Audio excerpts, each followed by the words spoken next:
So you said your wife is Buddhist and you're Muslim. Mm-hmm.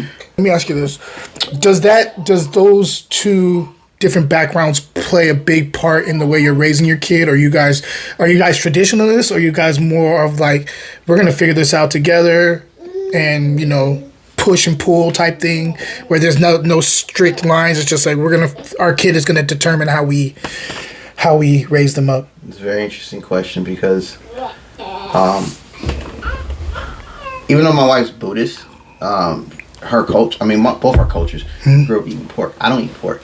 She randomly does it, and we have rules and guidelines between us both when she does engage in having pork, But I don't try to influence my kid on what they should be doing. Okay. I'm not gonna force my kid to fast. Yeah. One, they're too young, and two, that's something on their own. I want them to come to the realization. I don't want to train a child to listen and obey rules. I want to cultivate a kid to think for themselves. Yes, of course. So I love that. Hey, what up, everybody? This is Jayton Gunter, owner of Grapes and Sand Publishing, and we have another episode of Drinking with Dads.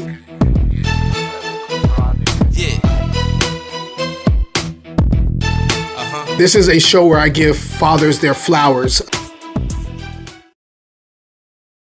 Hello. Welcome to another episode of Drinking with Dads. I am your host, Jayton Gunter, also owner of Grapes and Sand Publishing. And I cannot wait to get into this with this father here. I've known him forever. Today, we have a really cool dude named Kameron Collins. I've known him for over 20 years. He's one of the first people that when I thought that I was going to be a father, I was like, I need to talk to Cam. Cam tends to be on top of things better than most people. It's just one of those things about him. I know he probably is like, wait, you think that of me? But that's how I've always felt about you. You've always been on top of stuff, even when we were in school. And so I wanted to ask him some questions, so we're going to do that. Before we do, this is Drinking with Dad, so just so you see what we have in our glass, where we are drinking we're drinking green tea, matcha, and he has the daddy sippy cup, of course, because he's the guest.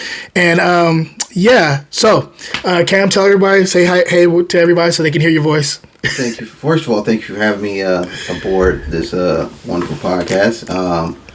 Yes, I've known you for a very long time. I can't recall how long it's been. I'm surprised you think so highly of me as a dad, and I'm not always on it. I learn from others, and even though people think they're learning from me, I learn from the people that I'm communicating with, in a sense. And so it's kind of like each one teach one. And you're right on certain aspects of being a father. There is just not even minority dads. There's not a lot of outlets that new dads realize that are out there, and like yourself having a podcast, or various folks having like a safe space for a group chat for fathers to have these questions that they're afraid to ask other fathers or other people because they are unaware of who to ask. Or sometimes our pride and ego get in the way when we don't like to, guys. That is also a thing. So kudos to you for creating a platform for dads to share their stories and experiences. Appreciate it. I toast to you being here, man. I appreciate you coming. Cheers. So he was one of the first people when I became a dad to reach out to me. That was another reason too. I really appreciate that, man. Like you checked up on me, and even when I was giving you short answers about stuff, you're like, no, tell me how you're doing. Are you doing okay? Because I'm just used to doing everything by myself. I'm not used to asking for help or whatever, or even tapping in with anybody when I have issues or I'm thinking something. And you just reaching out randomly just to check in with me, I do appreciate that too, for real. Yeah, it wasn't random. Once I found out you were going to be a father, I took the onus upon myself, not only as a black man, but as a mutual father, and I wanted you to be as comfortable as you can be, and feel free to have those. If you have any questions, feel free to ask. You're not alone. As cliche as it may seem, again, I just feel like it's my somewhat responsibility to make sure we're on the same page and we're growing as fathers. And making sure we're doing the things the correct way, where we don't repeat the sins of our elders. Got you. With that being said, I have my first question for you. What was the last gift you got for Father's Day that you can remember? I mean, I've only been in the game as a father for 3 years, so it's not that far-fetched to remember that. However, I will add some context about this question. Okay. Father's Day is the last 3 years has been a little weird in the sense that I grew up in a single-parent home. So my association with Father's Day is a little bit more distant than others. Got you. So my first Father's Day gift was, in essence, not a gift, but just a realization. We made it 1 year as new parents. A milestone. A milestone for ourselves to say, okay, I made it. Because I don't think I got asked what I want for Father's Day. It was just more we were relieved that we made it. Every year. I feel that. And then as the next 2 years progressed, I think my daughter, she made me something at daycare. That was my Father's Day gift. It wasn't a tie or anything. She's 3, so she's like drawing something that was encouraged by the staff. And so I hung it up on the wall. And I think it was her standing next to one of her good friends and like, Happy Father's Day. Oh, actually too, when I went to go pick her up that day, they had a little photo thing set up, a little backdrop. And so when I got there, they was like, you want to take a picture with your daughter? So I took a picture. They sent it to me. That's my gift. Got you. That's dope. That's dope. Yeah. So it's creative too. You know what I mean? Yeah, it's creative. But as far as like Father's Day gift, it's still, for me, it's a little bit, I'm trying to figure the right word. It's more of me not being awkward around it.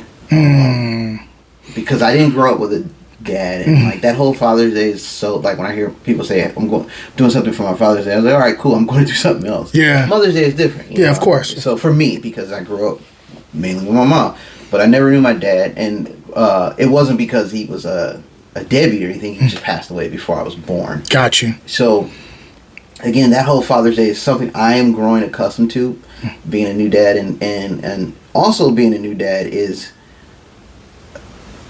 I don't want to say falling in love, but being pumped on certain custom American traditions, like Halloween. Yeah. I don't really celebrate too many holidays. I'm a Muslim, so there's only so many things I celebrate within my own culture. But as far as like Christmas, Easter, and all that, I don't really fall in line. Now, if my kid comes home and says they want a Christmas tree, cool, I'm not going to be Grinch. Of course. They're not at that age to be educating them on certain things. I'll get the Christmas tree, set up some lights, get them presents, blah, blah, blah. But it's not something we traditionally celebrate.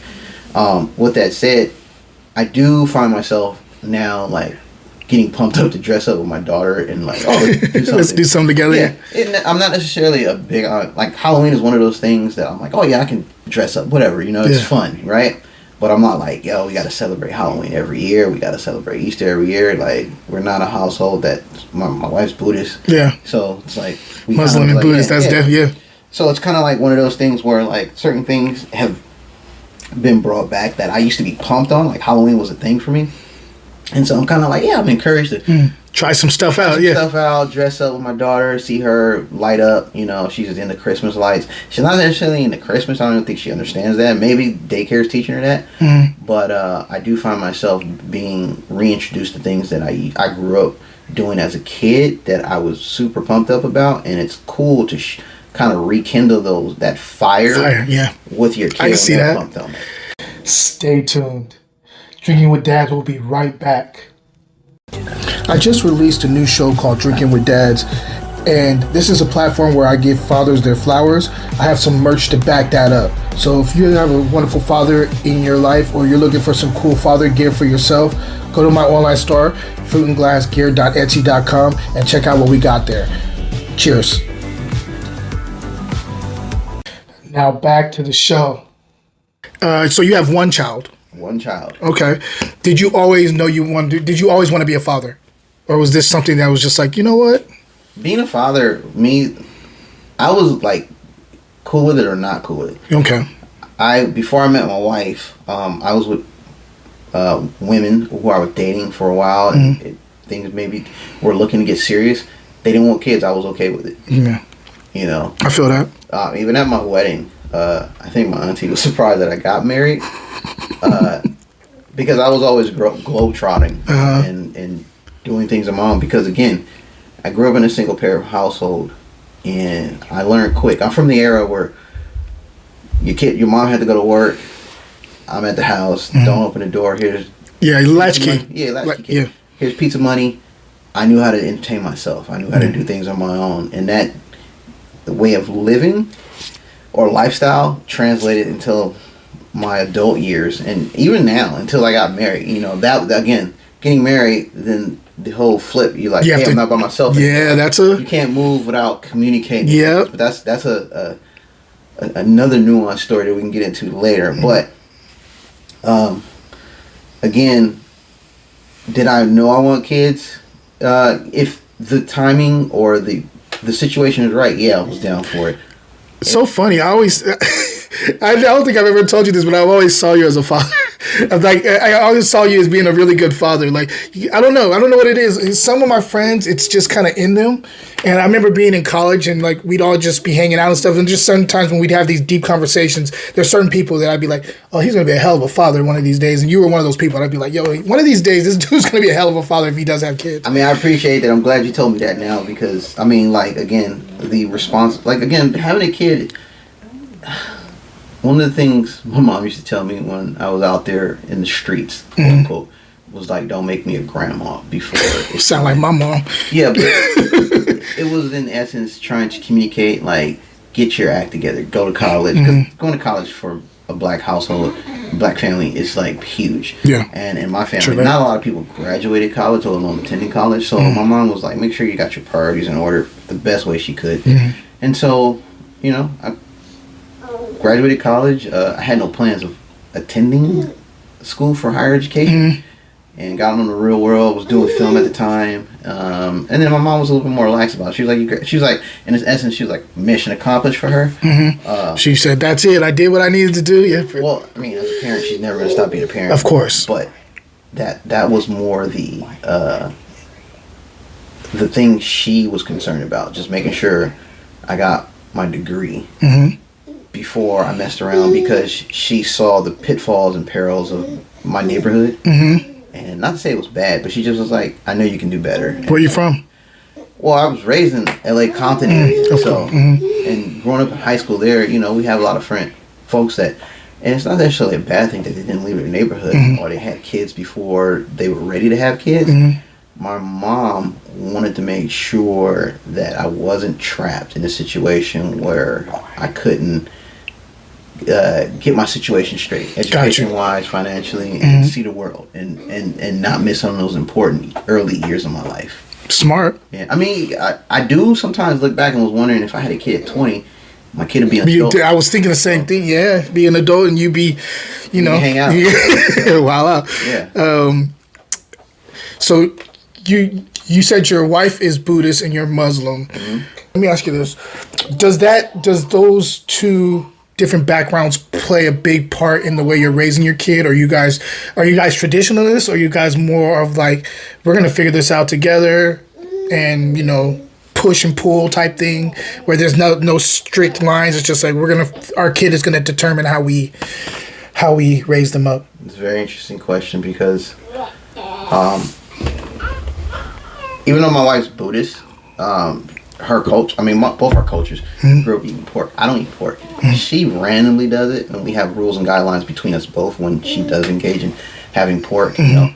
But I don't try to influence my kid on what they should be doing. Okay. I'm not gonna force my kid to fast. Yeah. You know, one, they're too young, but two, like, that's something on their own. I want them to come to the realization. I don't want to train a child to listen and obey rules. I want to cultivate a kid to think for themselves. Yes, of course. So I love that.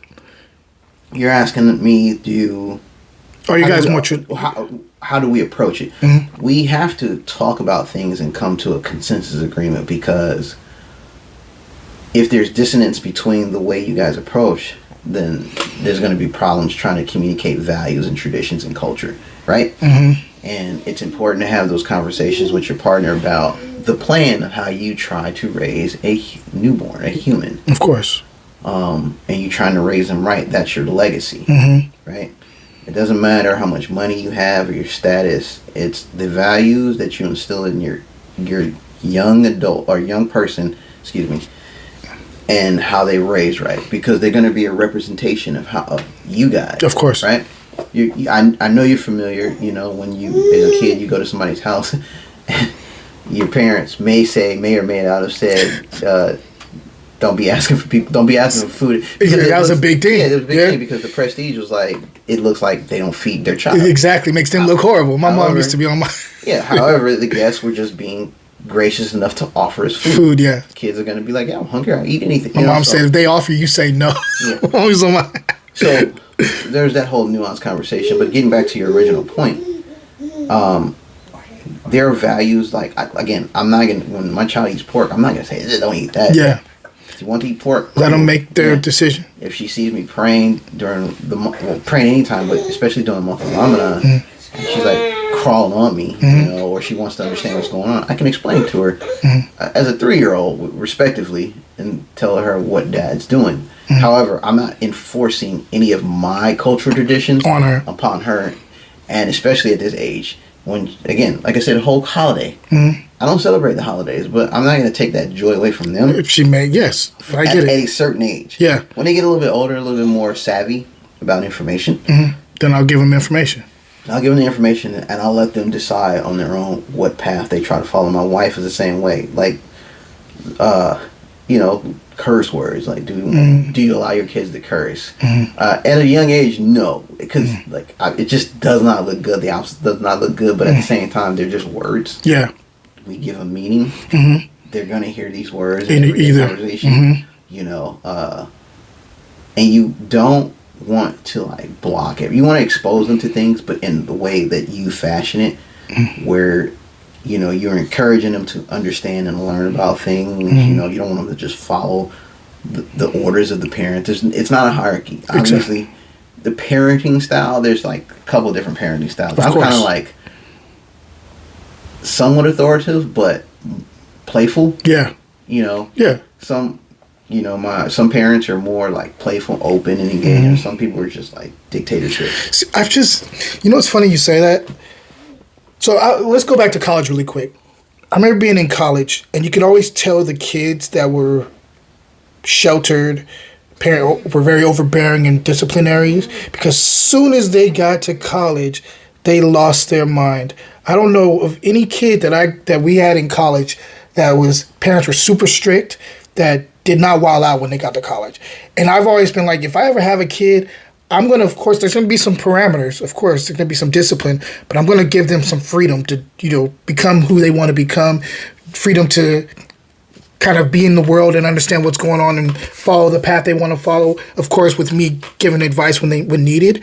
Because I didn't want to be overbearing, because I just saw it too much. And my father, my dad's a preacher, you would think that he would be overbearing, but he really wasn't. He was very, my mother actually wanted us to be more, she wanted to be a little bit more strict, but my dad was like, they're men, they have to figure this out. So my dad, we had no curfew in high school. We had freedom to come in whenever we came in. Now, if it was too late, of course, he'd have a conversation with us, but he wasn't trying to restrict us so much in high school.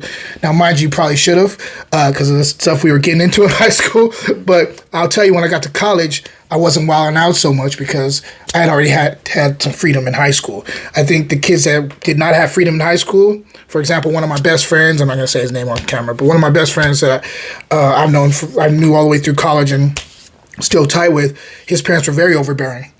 And he got in college and just went crazy and got into all types of craziness. And I mean, boys and girls are doing it. So it's just something that I was thinking about when you were talking. I was like, that makes sense to me. That you want to be a little bit more of, you want to have the parameters there, but you want your kid to figure out who they are and give advice when needed. Let me add on to that. You said a little interesting tidbit. You mentioned we were boys, brought gender involved. Depending on the gender of your child, you can be more sensitive or lax, I think. Okay. So yes, I think a mutual consensus is like a lot of kids our age or a little bit younger or older will say an overbearing parent sometimes is not a good thing, right? I had a parent, even though we grew up in a single household, and I had some liberties. Like I was able to go to house parties, sleepovers and stuff. But I'm a boy. Yeah. So, that would have been a girl. But I mean, again, a boy, but my mom still cared about her son. Of course. I went to house parties and, like, I grew up in Compton in LA. I went to Crip parties and blood parties and I was hanging out. But I was partying. I'm not a gangbanger, but they had women there. You just want to be around women, yeah. So, and have fun. Well, mom was very concerned about the well-being of her child, and she was like, as long as you're with people that I know, it's a little bit different, and she was a little bit more relaxed, especially as I got older and found that I was more responsible as a young adult. However, things can change. If I was a girl, could I have gone by myself?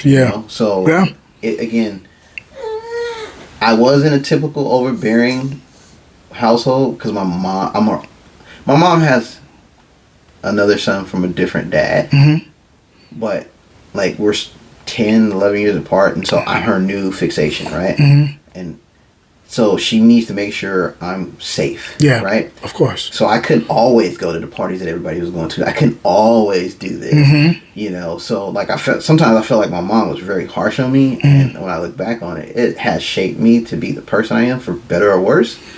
But I didn't turn out like I was very conscious. So like when I left I needed to leave my mom's house and live my own life. Me too. I was at that point where I was like, okay, again, I could go to school near my home, but I'd be too comfortable. And being comfortable is not necessarily a bad thing, but I wanted to see a little bit more of the world from a different perspective. I get you. And be on my own. And so just to circle back on the point, gender does play a role in how we were raised, and I'm a girl dad, so I'm very sensitive to women's issues and stuff. Of course. And a lot of things, again, that we were able to get away with as kids, men and women alike, probably not gonna fly in this generation. Age. But yeah, the overbearing parent. I feel like my mom was overbearing in certain aspects of my life, but it didn't have me wild out. Like I said, when I went to college, yes, I had big fun, but I wasn't like doing anything really crazy that would jeopardize what I wanted to accomplish. Yeah. So like I was like, I'm not trying to go back home, so I need to do whatever I need to do to stay up here. Stay up here. So I get it. I ran out of my parents' house, and it was more because I just stopped wanting to ask him for things. Like I started working as soon as I could start working, and I was always really independent. And as much as my dad was really cool about certain things, he also did shut me down when we wanted to go do some things and stuff. And I hated that I was working and I was going to school and I had to answer to him. Mind you, now I'm like, he did the right thing. But back then I was just like, I can't wait to get out of this house. All these religious stuff I was very deep in religion when I was in high school, but there was just certain things that was driving me crazy. And the way my family, it was just a lot of stuff, and I couldn't wait to get out of the house. So I ran as soon as I was able to go to or try to get into college. I got the acceptance letter to San Jose. I got a couple other acceptance letters, but San Jose, and I was like, that's far enough where I can have my life out here, but then close enough to where I had a younger brother. I have two younger brothers. I'm the oldest, but the youngest brother is Down syndrome, and we were close because we had to help raise him for the first 3 years while my parents were working.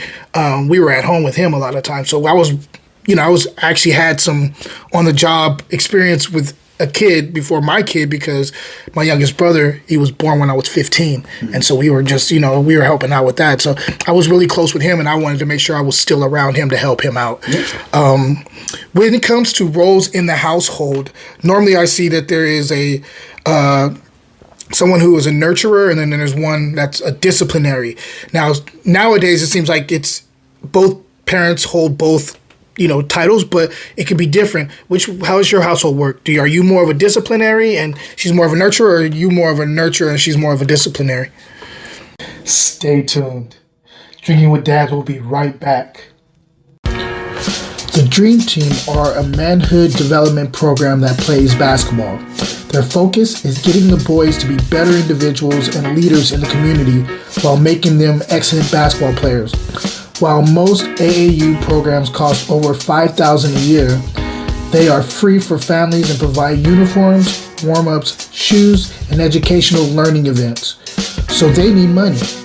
To donate or hear more about the program, go to www.dreamteamantioch.org. Cheers. Now back to the show. Or is it both? It's kind of both, but it depends on the situation. Currently, because my daughter is very clingy to mom in certain days or certain times of the day, she can be more nurturing, but it's more of a sense of like, all right, let's. Yeah. So it's like one of those. Typical routine in our household. I wake up, but she's always calling for mom. Even if I walk in there, it's rare. Like, as of now, she's like not about dad in the morning. Leave me alone. I want to see mommy first. I want to be held. And then after she had her quote unquote kid coffee, whatever whatever that means, she'll settle down and kind of engage with me. Right now, her thing is she has to have the iPad, which is a gift and a curse. She has her own iPad and she watches educational shows, but she's like not hooked on it, but like she has to have it in the morning. And she has it's like a security blanket kind of thing. It's not even a security blanket. It's just her new fixation. Got you. Okay. And so, in the beginning she was kind of in it and then didn't want to play. So like we have to scale back the timing of it because we kind of use the iPad as a treat. I say that. That's what we're doing right now. Yeah.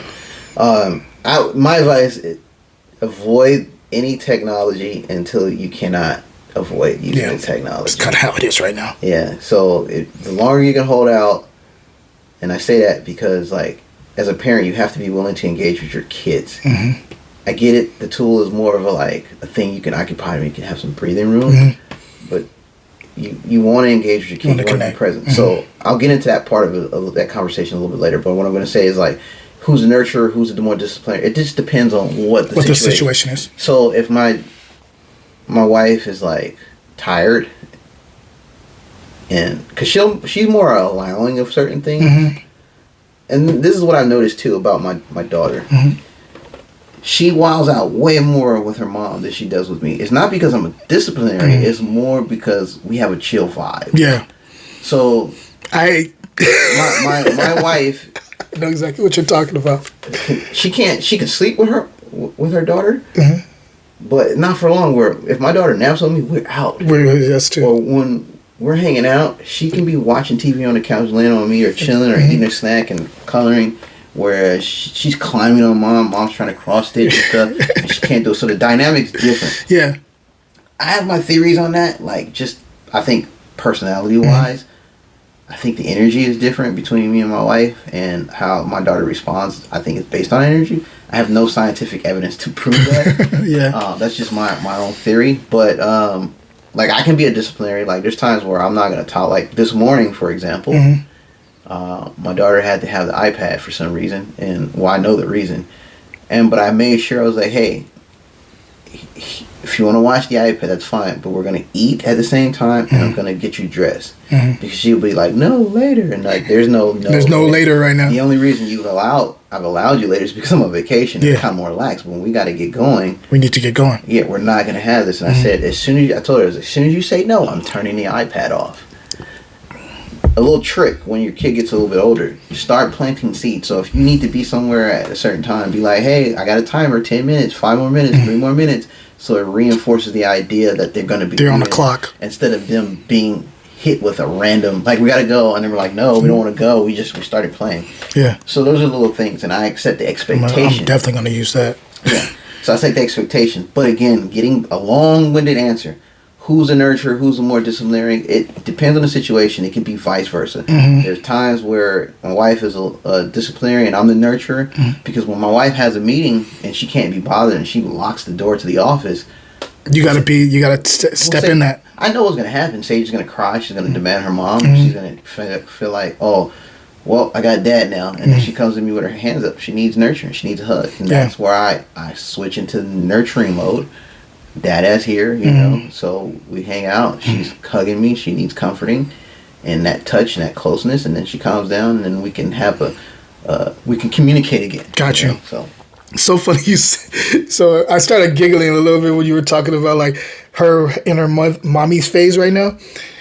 I didn't think this was gonna happen to me. About 3 weeks ago, we're hanging out, and look, I'm in the day to day with the kid. Like she comes home from work at 5 something, and I'm there. Recording, right? Yeah, still recording. Just make sure.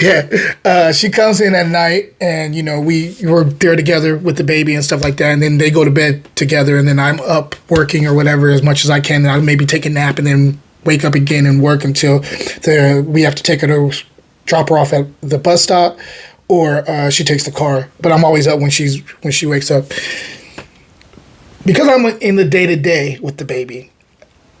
Me and him. We have our bonding time. We have a morning, jazz mornings every morning, and like we just have a time together. We have a great time. But as soon as the mommy gets off, he don't want nothing to do with me. He jumps out of my arms to her. He just has an attitude with me. And normally I don't trip, but like I don't know what happened. I don't know if I was feeling away one day, but 3 weeks ago he did that, and I got mad. I was like visibly upset that he was leaning towards mom so much and didn't want to be around me after me and him had been like, we've been building this bond, and I see him every day and she sees him for a few hours. Why are you going to her and like leaving me? And I said, okay, fine. You guys go ahead. And she's like, are you mad? I was like, I don't want to, I'm just going to go to the room. I'll be back in a second. And she started laughing, and then I shook it. I was like, what's wrong with you? But in the moment I was just like, why are you treating me like I'm chopped liver right now? Okay, so here's the thing. Especially if your kid has been with you majority of the day and they don't see their other parent, they're gonna naturally be like, oh, mom, yeah, she's like a dessert, yeah. So they're gonna gravitate to mom, which is fine. Yeah, you probably need a break. Yeah. So look at that as a blessing, but at the same time, I do. Yeah. So there's times in the morning, like there's times like the last vacation I was at home, my daughter was super about me being at the house. Mm-hmm. But now the situation switched. So I said my wife is the morning person. Mm-hmm. I'm the bedtime story guy. Got you. Okay, that's why it's good to have. We play. Yeah. Like, we have horseplay. We roughhouse. Mm-hmm. Like my wife does the thing. When my wife gets more tired, I have more energy. Mm-hmm. So we can jump in the bed. Mm-hmm. She climbs on me. I'm like carrying her around the house. We have fun, right? So at night, sometimes she's super anti-bath, but with me. And she was like, "Oh, let mommy." She wants mommy to do everything, right? Yeah. But mom's tired, so that's when I have to turn on hey, be a little bit more stern. Like, hey, we gotta take a bath. Bring your iPad and watch it while I take a bath. We'll take a quick bath, right? But most of the time, she'll be like, "Dad, read me a story. 5 books. Fluff the pillows. Fluff the blanket." Where my wife, she comes in and she'll tell my wife, "No, leave." So you got your time. Yeah, we all have our time. Yeah. So I don't take it. Not that you're taking it personally, but I normally don't. It was just that one moment. I just had a moment. I was like, bro. I mean, yeah, I'm human. Like my kid doesn't want to have anything to do with me anymore. I'm like, all right, so I'll just let her do whatever. Then when my wife is like, hey, I need you to take care of Sage, she goes in her office. Then I gotta handle it. Yeah, I gotta handle it. So and vice versa. There's times where I need to go, and my kid's super clingy, and it's cute because it's like, oh, my kid's close. She doesn't want me to leave. She wants to hang. So as a new parent, you're like, oh man, but I want to go practice. I got to this is my time. So. Yeah, and it's important. That time's important. When you guys found out, that your wife was pregnant, and you guys got your ducks in a row prior to the baby getting here, do you think that did you feel at the moment that you guys were totally prepared for anything, or did you hit a lot of curveballs when the baby came out? And it seems like you probably hit some curveballs and you had to figure it out on the fly. But I know people who were really financially set that originally they thought they had it together. Let me pause you there. Who's ever prepared? I don't think anybody's prepared. Exactly. But I've heard people act like with their chest, say it with their chest, like, oh, I had everything. We were ready. We were our plans. We had everything locked in with the baby. Okay, I'll say this. I can tell you things went haywire, and I can ask you this: when you went to the hospital when your wife or partner was going into labor, you had a birthing plan, right? Yeah. Did you follow that birthing plan? Okay, there you go. That's your first expectations of audibling for being a parent, right? You do what's best for the child. Yeah. No one's ever prepared You can be as close to being prepared, but life is, and a kid is going to throw a curveball at you. When you think you have a routine, a different routine pops up, and you have to adjust and audible and take on this new challenge, right? Mm-hmm. No one's ever fully prepared. If that was the case, then being a parent wouldn't be so dynamic. I feel that. You get what I'm saying? I feel that. Were we prepared? We got as prepared as we could. Mm-hmm. You know, we had, and kudos to my wife for prepping myself, and I was reading some stuff too. But she had she bought a subscription to what to expect as a parent. But we have before labor, or excuse me, during labor, before you go to the hospital, and post. And I think I still have it, a bunch of notes of what to expect. You know, if that, like birthing plans, or if you see black poop, don't freak out. It's like stuff. Yeah. So stuff like that, right? And like now, as we've gotten a little bit more experience, your parental skills kind of, you got to trust your gut. I feel that. You know, you don't know how to be a parent, but you kind of have an innate ability to figure. There's some instincts there. Yeah, because you were raised by a parent, you understand certain nuances go hand in hand. You know, I kind of know how to do this. You know, like, so I give you an example. I was the first one to change a diaper. I was the first one to get pooped and peed on, right?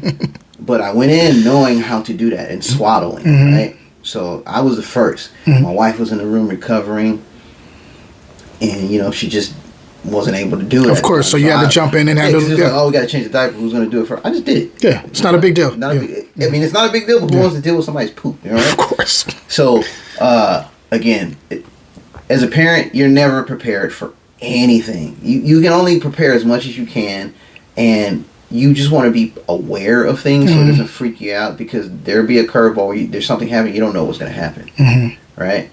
And you got to adjust and figure it out and get the information as quick as possible and process that, and then become more experienced. In real time. I feel that. Never, anybody that tells you they're prepared is lying. I just had to ask because because I've seen some of these parents say that, and I was like, I'm just gonna throw it in there and see what he says about it, because I figured, I mean, you're pretty level-headed about things. You understand how things can change, and I'm learning. Yeah. Like I have a fundamental understanding of certain things, and being a parent, your kid teaches you something every day. You ain't lying. Right?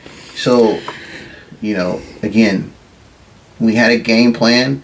We had some things that a lot of parents have went through, and we written those things down, and we read it over and discussed, and so it wouldn't come as no shock if we encountered it. But again, you know, who accounts for when your kid's first time being sick? Yeah, it's scary. Yeah. I mean, you get used to it, you know, and it becomes way of life. Wait till your kid gets into daycare. You're gonna have a sick kid every other week. So, those are the things that like are challenges as new parents until they become a little bit more self-sufficient and things get a little bit smoother. A lot of parents used to tell me, this time will pass, because everything that it passes. Well, you feel everything that's happening feels like it's a long time, and it's really been like a week. Yeah, or a few days. You know, your kid's teething, not sleeping at night. Oh man, it's only been like 3 days, dude. So, Straight up.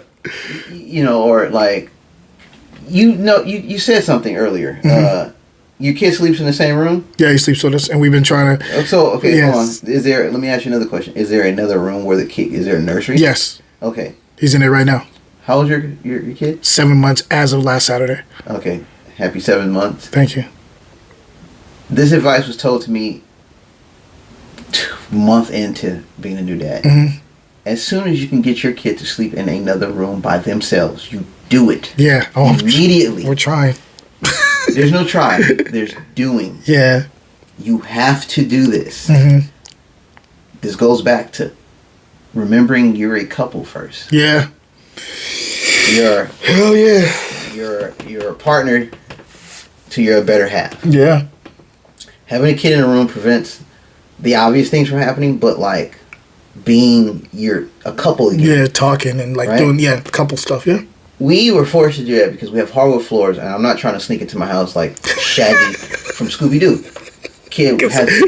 So the kid has when she was younger, she had a, what do you call it?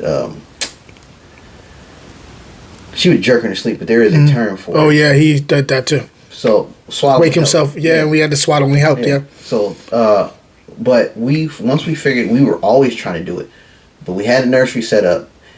We had the bassinet in our room. The kid never slept in the same bed. Like maybe a hand, I can count on one hand how many times our child slept in the same bed. Yeah, one I wouldn't allow it. We both wouldn't allow it because we need our rest. So they slept in the bassinet. But once we figured out, you can take a nap in the room by yourself, and we were pretty lucky. Sage just wanted to sleep in the room by herself. Oh, it's beautiful. That's beautiful. That's not to say that there were times where there's stages.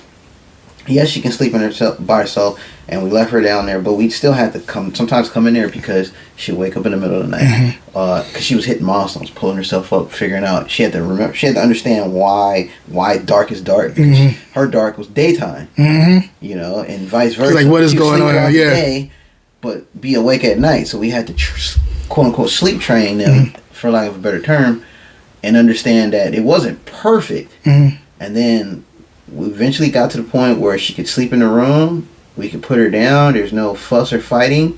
The fussing and fighting is different.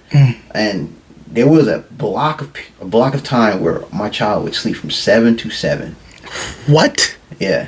Now my child goes to bed at gosh. She can go to bed as early as 8:30 or 10 or 11, because she's super anti going to bed lately. So that's a new thing. That's him. So he's always been like that since the beginning. He's anti-sleeping. So when he gets a little bit older, you're gonna have to figure out some sleep training and put them on a pattern of consistency. I'm doing that right now. Yeah. It's too again, as much as I can. I'm doing it right now. It's too early. Because he changes up on me so fast. Like he'll be rocking for a while, and all of a sudden he'll just change up and he'll throw the whole thing out the window. It's too early. I will wait. If you want to really start sleep training in the other room, you are gonna have to do it probably like when he's almost a year. Maybe the 9th, 10th month, you can start introducing those. In my opinion, you can read up on this. There's no set rule on how it works. Just depends on the one kid. thing that's consistent about being a parent. There are no consistent rules. Hell no, there isn't. So, as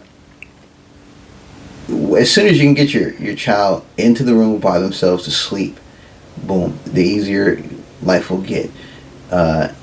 I don't know if you're breastfeeding or dream feeding. Still, yeah. There's night feeds and stuff. So that's what it is. Yeah. So until they can, when your doctor says, they can sleep without having to wake up for a feed. One, you can get your hours back to what you want to do. Take advantage of it. Get some get work more done. Rest. A lot of things can open up for you once they're able to sleep a good 10 to 12 hours. But right now, she'll wake up. Like sometimes we don't set the alarm, and it's easier when one of us is on vacation or one of us is like not having to be pressed to go to work early. So we used to set an alarm. Now if we got to go somewhere, we'll set an alarm and get her up. But for the most part, she kind of wakes up on her own. Unless she knows her set schedule. Yeah, she'll wake up around 7ish, 8ish. Sometimes she'll wake up, fuss a little bit, and go back to sleep until about 9. Interesting. Okay. However, the bedtime that used to be 7:30 got pushed up to 8:30, and they got pushed to 9:30. Now it's between 9:30 and 10:30. She which is crazy. Not having it. Yeah, so that's our new issue in potty. She's potty trained, but she's regressed in certain areas. Like she just won't say anything, and she'll just let it go. Herself. So stay tuned. Drinking with Dad will be right back. I'm the author of the Man Book. The Man Book was created so that every man has a chance to become great. If you look at the stats, men that grew up without a father have a harder chance trying to become great because of their father's choices and their father's choices. The Man Book is here to break that cycle so that every man has that chance. The Man Book, helping boys become men with something as simple as tying a tie. Also being a father, fashion, how to love. This is a book that you need on your shelf. It will help you and it will help people that you love. Get it by going to dreamteamantioch.org. Cheers. Now back to the show. What's something about Sage that makes you so proud? Like something about, maybe it's a personality trait, something that she does that, I don't know, like what's something that makes you proud about her? Maybe she's athletic. I don't know. It could be anything. She doesn't look like me. No. Please cut it out. What is that I'm proud of Sage is that I think she takes somewhat of an interest in the things that I kind of like to do. Like, Nice. I got on her skateboard once or twice. She's kind of into it a little bit. Mm-hmm. She's kind of into like playing with the turntables. I'm definitely getting her into jiu-jitsu, but like I'm not putting her in a class. Right, she's too young. She Just teaching her some stuff, yeah. I don't teach her anything. I just see that she has an innate ability to do things within the jiu-jitsu realm that I'm like, okay, these skills translate, right? Mm-hmm. So, and I take her and I plant seeds. I bring her when we have open mats, come to hang out. I'm Mm-hmm. not telling her to roll. She just comes on the mats and just tumbles. That's cool. So, like, those are the things that I'm kind of stoked on. I'm also stoked that her advancement in picking things up and learning things through daycare or whatever. Mm-hmm. Like, she's starting to formulate something. So I'm like, wow, you're actually... It's a trip. Even to this day, as a parent, I'm 3 years in the game, and I still get amazed at how my daughter can rationalize thoughts and be logical in a sense, Mm-hmm. and say things you're like, I didn't know you... Like, You was even on that, yeah. So... Those things I'm kind of like, I get pumped on, and I still get amazed that like one day you look at a picture, your newborn looks like a little alien, and all of a sudden she's like a little adult person, yeah, man. You're like, wow, that's crazy. So there's a plethora of things that make me proud of, but I think the most thing that I can recently come up with in my head is like how she picks up on things that I like to do, and how she just learns new things. Mm-hmm. She picks things up. Yeah, she picks things up for better or worse, but learning and acquiring knowledge and applying it. That's dope. Because I think parents, this is my own opinion about this, I think parents underestimate how a kid retains information and acquires knowledge and can apply that knowledge so quickly. I can see that. Yeah. I can see that with my own kid. And I mean, again, it's only 7 months, but I know how my mind works. And sometimes he'll do something or he'll be analyzing something, and I know exactly how his wheels are turning, and everybody else just won't get it. But I know how his mind works. I can see him like trying to figure something out, and then all of a sudden he'll just get up and just start moving towards that thing to try to do whatever he was thinking in his head. And I'm like, okay, I see it already. Like he's analyzing, you know, and kind of like, I mean, I'm a writer, so that's what I do. I analyze everything, and watching him analyze has just been really pretty dope. What's one of the toughest situations Sage just put you in? Now, my friend said his was a diaper issue. They had a diaper blowout in the middle of a trip, and that was a crazy one. I've heard all types of ones. So, the only time it gets crazy is when in my opinion, is when you're unprepared for something. Mm-hmm. I was the first one that had the explosion diaper. It was funny because my wife was like, "Oh, you're gonna be cool." I was like, "Yeah, we'll be fine." Mm. She exploded. It looked like she got shot. Like, she was in a everywhere. It was just like, I was like, "Oh my god!" So you're like, "How do I tackle it?" But I mean, it was the first explosion like that. But she's had an explosion diaper before. Mm-hmm. Wait, repeat the question again. What is the toughest situation that she's put you in? Toughest situation she's put me in is when, and it wasn't necessarily her fault. Mm-hmm. It was actually my fault. Two things, and she almost got hurt. Oh no! Again, as a parent, it's worse. I mean, things just thinking about. So she was running around with chopsticks, and she like fell, and it was like it jammed her in her mouth because she wanted to keep it in her mouth. That wasn't the worst. The worst, in my opinion, is when she's congested. We have a saline solution, right? She has asthma, or no, flushing. Gotcha. Kids get sick all the time, right? We use a saline solution, and how we prep it is we boil water, put the saline solution, and put it in a certain type of cup. Okay. At the same time, at this particular period, we also had a gnat problem. Our compost was just attracting gnats, and we had what do you call it? Vinegar. Okay. So we had put vinegar in the same cup. I took the cup, put it in a saline solution bottle, and we doing our normal routine. I can speak about this now because everything's cool. And we flushed her with vinegar. And I've never seen her react in a way that she thought her feet were on fire. She's like, it burns. And we're just like, What's going on? Because she does fight a lot. Yeah. She does not like to be flushed. Yeah. Right? Never did. Even before this incident. But she was just like, it burns, it's fine. She's going crazy. It's ramping up, right? And we walking out, I was like, what is going on? And I was like, yeah, I'll put the saline solution in. My wife looked at me, she's like, that wasn't saline. It was something else. That right there, first real freak out emergency, but we're trying to be calm. We're Googling, how does vinegar affect a kid? The nasal, yeah. Obviously, vinegar it's not the worst, but it ain't the best. And we just thank God it wasn't anything crazier. So we took it in the emergency room. They checked out. It basically just opened. She was just flushed out. Yeah. But it did affect her nostrils because we gave her a good flush. And so it took her a whole day. We kept her out of school. She's super weary about it now for obvious reasons. But we tell her, because she's like, no fire. We was like, no, it's not fire. But as a parent, because this comes down to having good rest and being aware and paying attention. We were a little bit. It was our first real scare where I was like, I was mad at myself, of course, for not being on top of it. I feel you. You know, it took one moment to change, and figure got to be on it all the time. Not to say we weren't. It's just I got lax, right?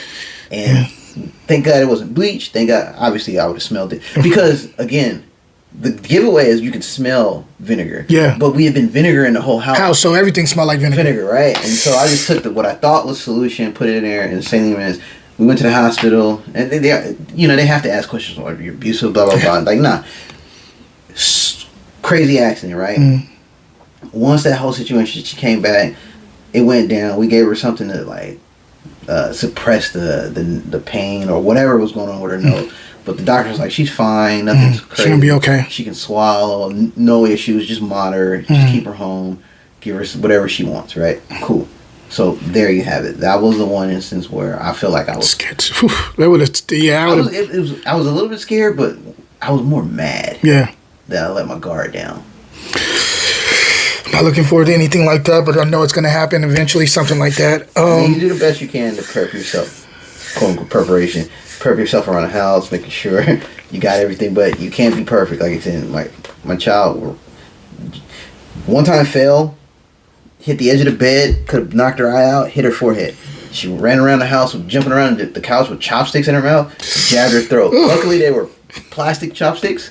But still, again, these are things. There's a fine line between letting your kid figure it out and really put hands on it, right? So, what do you do that's just for you, outside of your mate? Just something that makes you happy. That's outside of just one thing that you do that's just for you. I do a lot of things that are just for me, to be honest. My hobbies. Okay. What's one of them that you? Jiu-jitsu. Okay. Especially, again, I had a child during COVID. Yeah. A lot of my hobbies require me to be in a specific area. Got you. So the best I could do at the time during COVID was play video games, read, get lost in music. To be honest, the one thing that is crucial for me, even if it's not hobbies or anything, is having quiet time.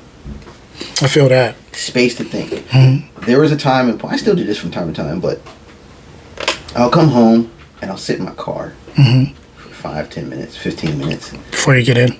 And my wife was like, why do you do that? And it was hard to explain in the beginning, but I went to counseling therapy for myself. Because there was a lot going on in 2020. There was a lot. Police brutality, being a parent, COVID, being trapped in the house. We were having conversations about some stuff, so I know. So once I was able to formulate an idea of how to communicate that, it was basically to say that it's the one time where I'm not dad, I'm not husband, I'm not provider.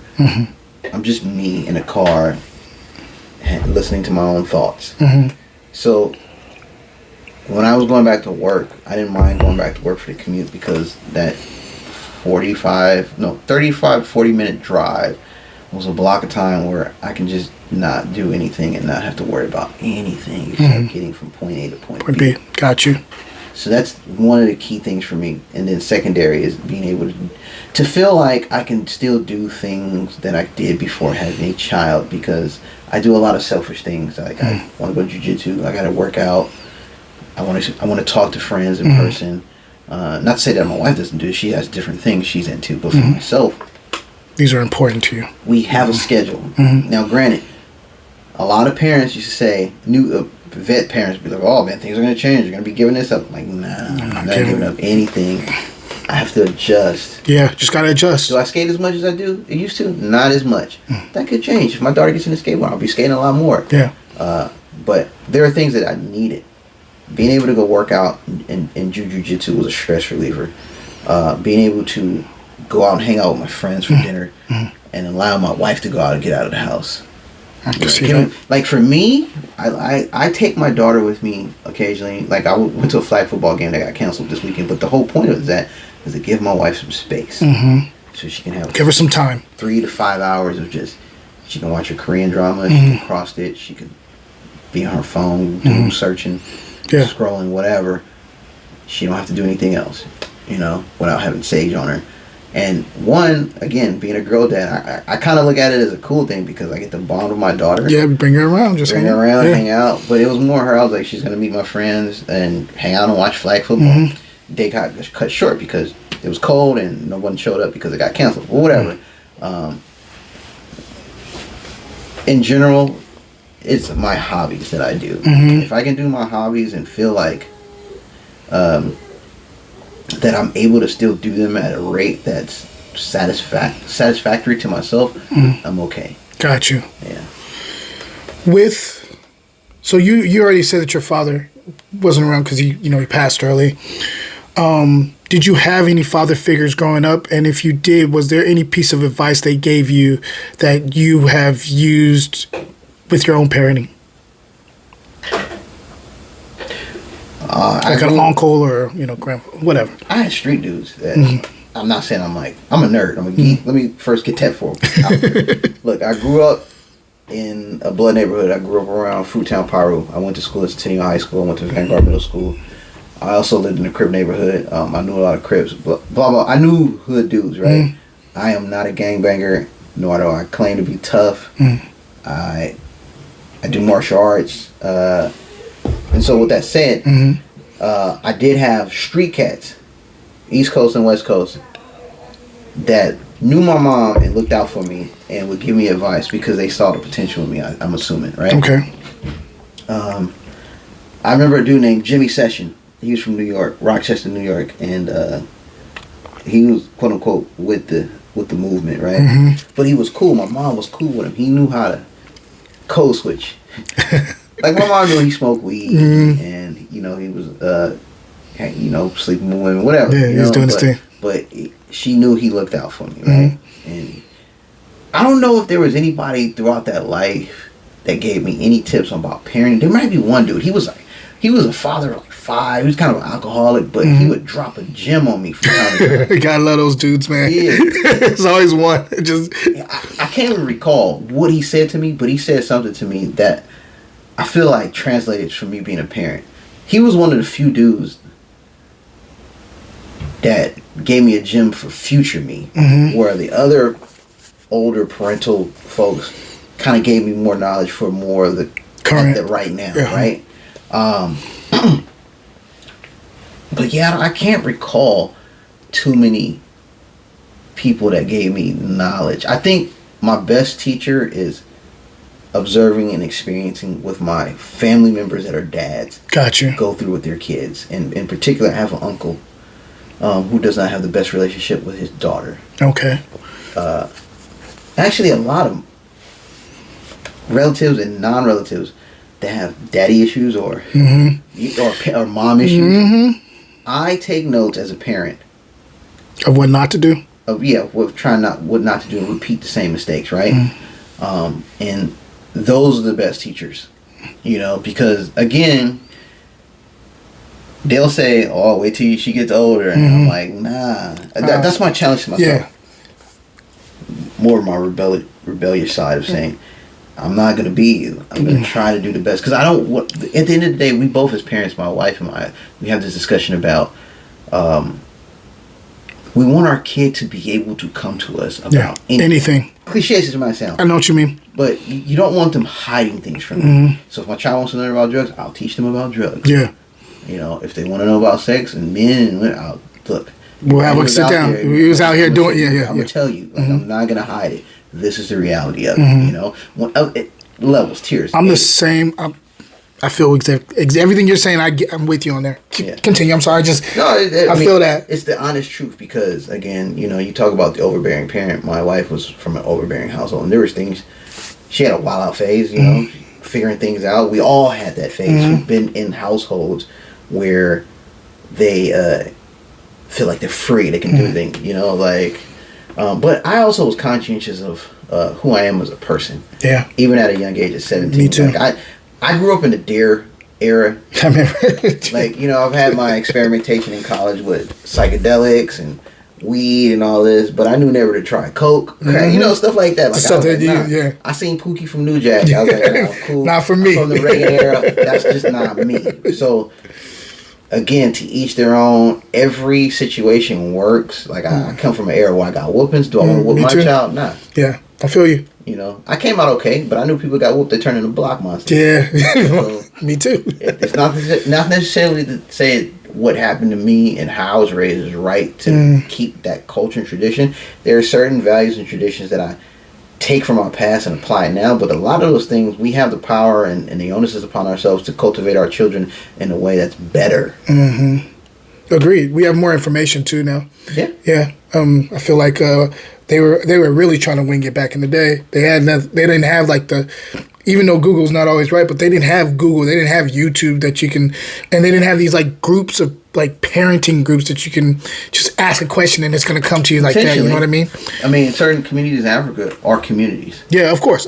And even in churches, there was like that. But I'm talking about like where you could be talking to someone in Africa or like across, you know what I mean? Like what I mean by that is that like you said there were no communities or groups. Well, I mean, we come from an era where we could sleep over at the neighbor's house. That's for damn sure. Because that was communicated in the neighborhood. Your mom knew the name the parents. Yep. You can't do that nowadays. That's for damn sure. So it's just different. Now I'm not saying that was right because we still had some monsters. Yep. But what I'm saying was it was a different era where the community knew each other and felt comfortable. So there was a communal thing going on, right? Back then, yeah. But things were different. Like I always look at my mom, or I'd be like, "Yo, I think grandma have like 10 kids. I got one." I'm like, nervous. I'm good. I hung up the banner. I'm done. Like I don't need any more. It wasn't bad. It's just I don't want to go through that again. I feel that because it's taxing on your body too, and your mental, and I mean, it's so many things emotionally. Like, yeah, because you want your kid to be able to sleep throughout the night, right? That doesn't happen until like almost a year. I know, right? You don't want to have to feed them at night because, again, while my wife was pregnant with child, I had no connection to. I didn't care to touch the stomach. Yeah. I didn't care for like to take it. I didn't care. Yeah. I mean, I care. Of course. That, but I was like super distant, right? Until my kid came. Any dad who's gone through this or have had a child will tell you this. It's a euphoric feeling.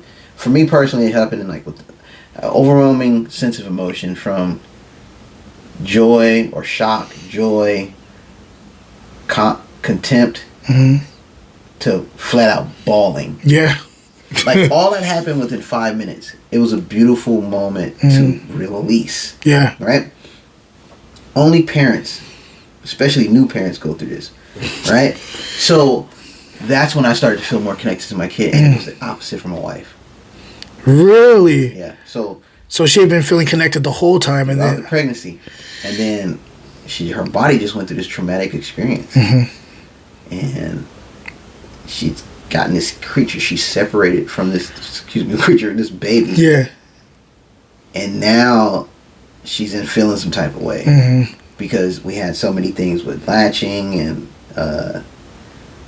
figuring out our schedules and not sleeping and me not being able to do in the beginning stages. If my wife chose to, if we just said formula, I could be more helpful. But my wife wanted to do breastfeeding. And it was frustrating because one, she wasn't able to do it, and because our child had lost some weight, she thought she failed as a parent. Yeah, but she didn't understand that one, it was a latching, and she had a tongue tie. We didn't fail; we just were unaware of what was going on. Yeah, you didn't have all the information. She was like, "I'm not feeding my child. I'm being a neglectful parent. She No. felt the same way too. So I always remind parents, new parents especially, one, don't compare yourself to other parents. You're gonna make mistakes. Nothing's perfect. There is no. Don't follow the percentiles. Just like, again, if your child's healthy, That's all that matters. that's all that matters, Yep. right? If they're not talking, they'll eventually get there. Your job as a parent is do the best your ability to put all the information out there and do all the necessary things to get them where they need. My child was a walker before a talker. She still doesn't talk in front of people. Like, we have, my in-laws was like, why is she so shy? I just say she don't like older people. She don't like, she just vibes differently. Yeah. I don't know, right? So, but you get comfortable. Like, I always tell people, my friends, I'll be like, let her come to you. Yeah. And she'll eventually go over there and Being hang cool out. with you and stuff like that. So, all that said, like, my wife felt a certain type of way, and I'm like, yeah, just, you gotta let that go. Stop. The biggest thing is the comparing. Yeah, don't compare it. Don't even compare it. Just, look, is your child healthy? Is your child being fed? Doesn't matter how they're getting fed. I don't care. Feed them through a straw. As long as they're getting nutrients. I was doing the finger thing for a minute. I was like feeding them with my pinky. Yep. You do what you have to do. Again, that's why I said your first plan failed. The birth plan failed. Yeah, it sure did. So you're gonna have a lot of plans and prep time, but You better be able to. You better be okay with the audible. Yep. Yeah. So my wife wanted to breastfeed for such a long time and do it at her own pace, and sometimes she had trouble pumping milk, or sometimes she had trouble maintaining a stash.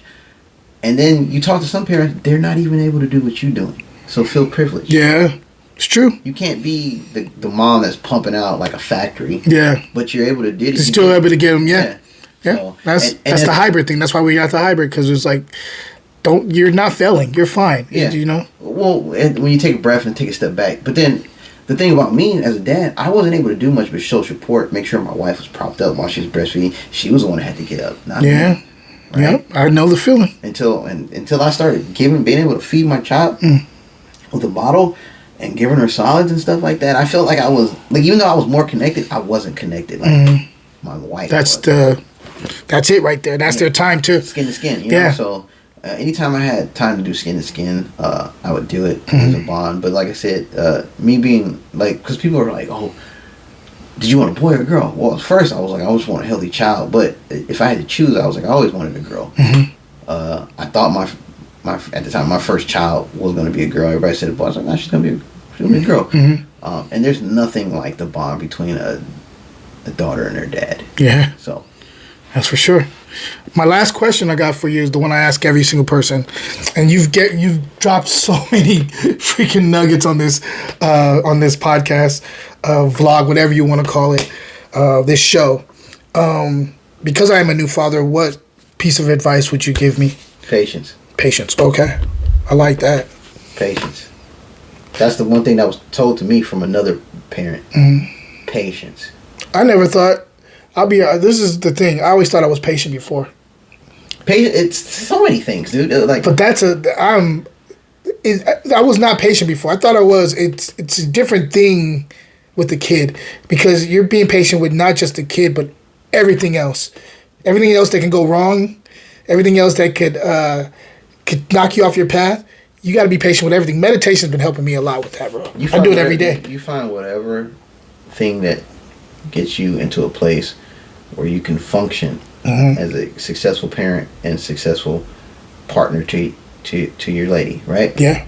So, because again, at the end of the day, it's you, your partner, and the child. And you guys got to be, as adults, in a good headspace to formulate and move as a successful unit. Make sure you're on the same page, right? Patience is one of the more important things, in my opinion. Having healthy communication, an understanding, being heard. There's so many nuanced things, dude. There's a list, right? It's not just one thing. It's a bunch of things. And it differs from person to person. But overall, being patient, allowing grace. So that would be the one parting advice I can give you as a fellow parent, because I don't think we're patient with the situation and taking the breath. But again, for me personally, being put in a situation during the COVID pandemic and being trapped in the house taught a lot about myself and my partner and us as a unit being parents, and it forced us to face some harsh realities of our situation and come to terms with our situation. Yeah. As a parent, you have to be to come to terms with certain things. Like I said, again, I don't skate as much as I like to. I still skate. Mm-hmm. I just don't do it as much. My board is in my trunk, right? But I've chosen hierarchy. Again, what's important? What's the most important? And Yeah, then jiu-jitsu, being able to have quiet time. yeah. Vice versa. I've been building up equity for my wife to just go out. She can leave the house for a week, vacation, and I'm cool with it. I can. My daughter's hair is braided. I can maintain that. I can actually do my daughter's hair in a few different styles. That's dope. That's dope. So not anything Girl, crazy. girl dad though, for real. I can part the hair. I can do it in a little booth. I can give her a little ponytail. I can do a few little things that can get me through the week, right? I'm able to feed my child, because that was a big thing. Learning how to feed your child, making sure you're prepped. Now my kid loves snacks. And I'm like, all right, well, here's a trick. When your child gets old enough to say they're eating or they don't want to eat, and they say, I'm not hungry, but then they have to go to bed, and like all of a sudden they're hungry, that's when you slide into veggies. Gotcha. Like, Oh, you hungry? Here you go. Let's see how hungry you really are. So I found out my daughter likes to eat veggies right when she has to go to bed. And so I'll have a balance. I'm using that too. Yeah. That's a nice one. I like that one. That's something later down the line. But again, getting back to the original question, I think for me, the first thing that comes to mind is being patient. You have to be patient. It's going to be frustrating with your child or frustrating with your partner. You have to be patient. Yeah. I like that. Well, thank you. Yeah, no Thank problem. you. Thanks for having me. I want to thank you for doing this with me, and I want to thank you guys for being into this conversation. Cam, you are a wonderful human being, and I really do appreciate this from you. Hey man, each one teach one. I'm glad you had me aboard. I hope whatever I said, you get some type of nugget and apply it to your own parenting style in a manner that helps you and your partner and raise your beautiful child. Thanks, man. Yeah. Till next time, guys. Cheers.